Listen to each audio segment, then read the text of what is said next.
When you go to get in a beehive, I've obviously just smoked the front door there. They're only getting in and out the bottom, but then you obviously can't access the beehive from there. You've got to go from sort of the top down. So I'm just lifting a corner with my hive tool. You see how I've sort of wedged it in. A little bit of smoke, and that should be plenty. Pausing it there for a second, some of that smoke gets in, and I'm just going to lift this lid off now. And what I'm looking for when I first lift the lid off is what's their sort of activity levels like.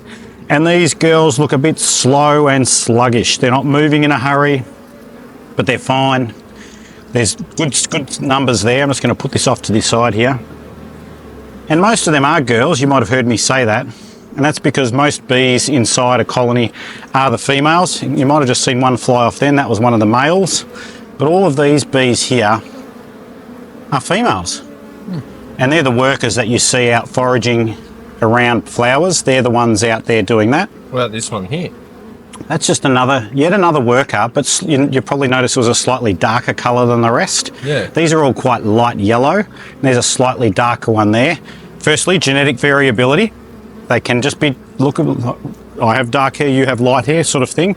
But at the same time, a lot of that genetic variability comes from the mother. So that's why a lot of them are the same, because all their genetics are the same. So I'm just going to come back over here and just like to look in the top when I first see it. You can see that one there just shaking around. It's hard to know exactly if it's trying to share with the others something, but that's a little bit of a visual of what it might have looked like for a waggle dance, and the waggle dance is how they can communicate. They're very calm and placid bees. I don't know if you thought they were going to jump out at us, but just then they were really calm. And as I go to lift, I like to know, is there anything scurrying away that's not a bee? Like there's an ant. An ant on its own doesn't really bother me, but something like a small hive beetle or some other things I'm always keeping an eye out for, but I'm not seeing any of them just yet. Wouldn't surprise me if I do. And my first impression is I'm looking down through these frames and it is full. You can see between each of these frames it is almost completely full.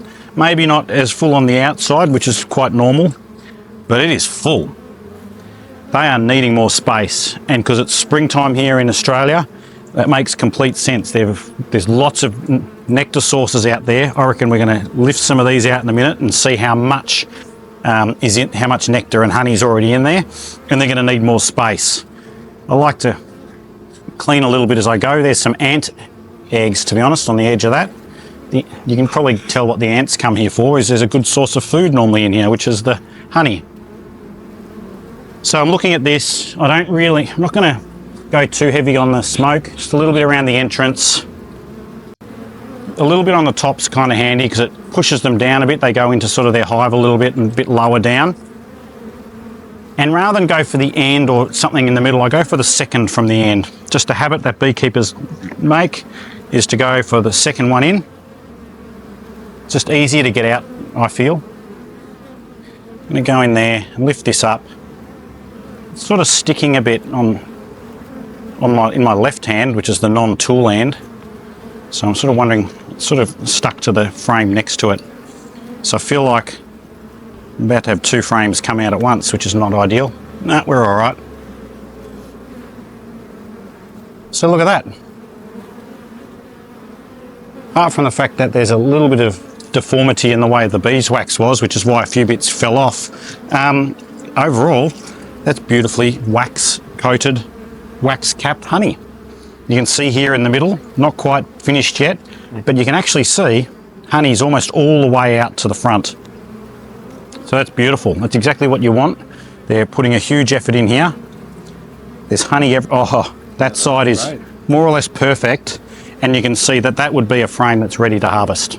That is ready to harvest now. How long would it take for a full frame to usually fill up like this? That is a really hard question to answer perfectly. In a really good nectar flow, it could take them a week to fill up this one full box, which would be almost 25 kilos of honey. And therefore you could imagine a frame filling up in hours if they're on a really good nectar flow, but naturally they spread it across the box.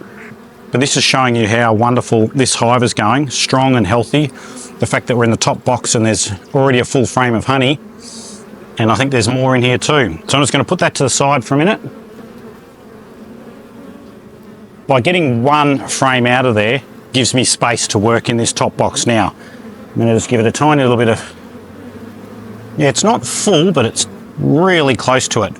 And the problem at this time of year, if you don't make space for them, these bees will swarm and you'll lose half your bees. And that lovely productivity that we've been enjoying will be gone. Have a look at that. It probably looks a bit different because it's made of plastic, this one. And the bees don't necessarily preference plastic, especially because in this example it wasn't well covered in wax prior, as in we didn't treat it with anything prior. Just turn it around. So they've gone a bit slow on this one, but the good news is I want to put in some different frames in here shortly, and this will be one I take out to allow us to do that.